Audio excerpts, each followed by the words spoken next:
प्यारे विद्यार्थियों, आप कैसे हैं।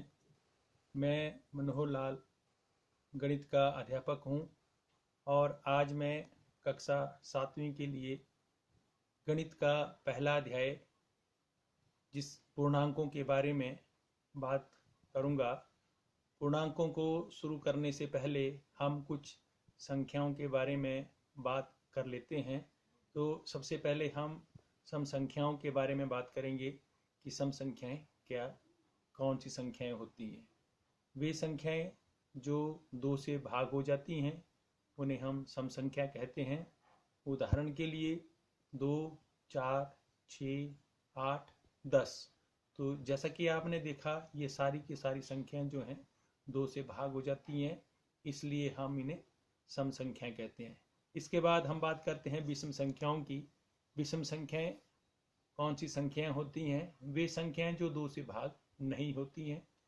साधारण से तरीके से हम याद रखेंगे 1, 3, 5, 7, 9, 11। तो जैसा कि आपने देखा, ये कोई भी संख्या जो है दो से भाग नहीं हो रही है। इसके बाद हम आते हैं अभाज्य संख्याओं के बारे में। तो अभाज्य संख्याएं कौन सी संख्या होती हैं? जैसे हम उदाहरण लेते हैं अभाज्य संख्याओं का 2। तो सबसे छोटी अभाज्य संख्या जो है 2 से शुरू होगी। 2 एक सम संख्या भी है और एक अभाज्य संख्या भी है। जैसा कि बहुत सारे बच्चे कंफ्यूज हो जाते हैं कि एक जो है ना तो ये भाज्य संख्या है और ना ही अभाज्य संख्या है। तो हम बात कर रहे हैं अभाज्य संख्याओं के बारे में। तो अभाज्य संख्या सबसे पहले शुरू होगी 2, 3, 5, 7, 11, 13।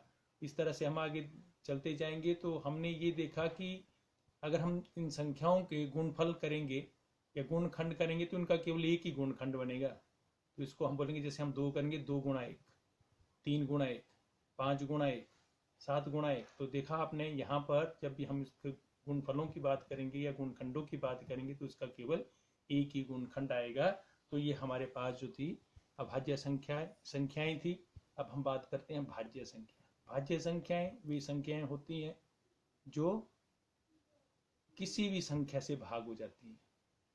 जैसे कि 4, 6, 8, 9, 10, 12, 14, 15, 16। तो जैसा कि आप देख रहे हैं, ये संख्याएं कुछ एक संख्याएं 2 से भाग हो रही हैं, कुछ एक 3 से हो रही हैं, कुछ एक 5 से हो रही हैं, कुछ एक 7 से हो रही हैं। तो बोलने का मतलब ये हुआ कि भाज्य संख्याएं वो संख्याएं होती हैं जो किसी भी संख्या से भाग हो जाएंगी। उसके बाद हम करते हैं, जो हमारे पास संख्याएं दे रखी हैं, हम संख्या की गिनती की बात करते हैं। संख्या हमारे पास 1 से लेकर के इनफाइनाइट तक आती हैं। इनफाइनाइट नंबर जिसको बोलते हैं, अनगिनत संख्याएं जिनको हम बोलते हैं। तो इसके बाद इन संख्या को विभाजित कर दिया गया है, जैसे प्राकृत संख्या और पूर्ण संख्या।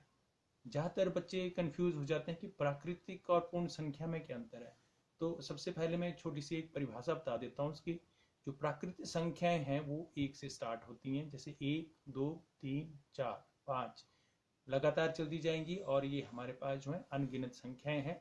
इसके बाद हम बात करेंगे पूर्ण संख्या की। जो पूर्ण संख्या है वो 0 से शुरू होती हैं। 0, 1, 2, 3, 4, 5, 6, और ये भी अनगिनत तक संख्याएं जाएंगी। लेकिन इसमें अंतर है, प्राकृत संख्या देखा आपने कि ये 1 से शुरू होती हैं और जो पूर्ण संख्या है वो 0 से शुरू होती है। इसके बाद हम बात करेंगे, संख्याओं की बात कर रहे हैं तो साथ साथ में हम धनात्मक संख्याओं की बात करते हैं। धनात्मक संख्याएं वे संख्याएं होती हैं जैसे जिनके साथ प्लस का चिन्ह हो, या प्लस वाली जितनी भी संख्याएं हैं, हम सारी की सारी संख्याओं को बोलेंगे धनात्मक संख्या। जैसे मैंने लिख दिया 50, 100, 5, इसके आगे कोई भी चिन्ह नहीं है, इसका मतलब सारी की सारी संख्याएं प्लस की हैं। फिर उसके बाद आता है ऋणात्मक संख्या। ऋणात्मक संख्याएं वे संख्याएं होती हैं जिनके आगे जो है माइनस का चिन्ह होगा, जैसे -5, -10, -50, -100। कोई भी ऐसी संख्या हो जिसके आगे माइनस का चिन्ह लगा हुआ है तो हम बोलेंगे वो हमारे पास आ जाएंगी ऋणात्मक संख्या। फिर हम बात करते हैं पूर्णांक। पूर्णांक होते क्या हैं? पूर्णांकों की बात करेंगे हम तो इसमें पूर्ण संख्याएं आती हैं और साथ साथ में माइनस की संख्याएं भी इसमें आती हैं।